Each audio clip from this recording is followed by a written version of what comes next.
Եթե չգիտեք ինչ պատրաստել մնացած ձվի սպիտակուցներից, ապա այս բաղադրատոմսը հենց ձեզ համար է։ Այսօր պատրաստում ենք շատ պարզ ու համեղ սպիտակուցով պեչենիներ։ Ձվի սպիտակուցները լիմոնի աղի հետ հարում ենք,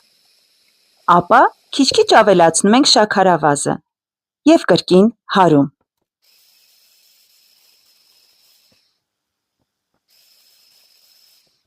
Ցանկության դեպքում ավելացնում ենք նաև մանրացված ընկույզ և խառնում։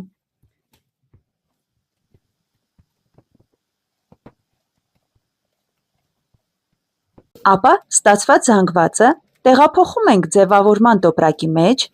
այնուհետև ձևավորում ենք պեչենիները, ցանում ենք շաքարի փոշի և թխում ենք ջեռոցում կամ ճարպա ջեռոցում։ Դե ինչ սիրելիներս, մեր խրխրթան և համեղ պեչենիները պատրաստ են, կարող եք փորձել, պատրաստել և համտեսել, և եթե բաղադրատոմսը ձեզ դուր եկավ, կարող եք կիսվել ձեր ընկերների հետ։ Ձեզ լավ օր եմ մաղթում։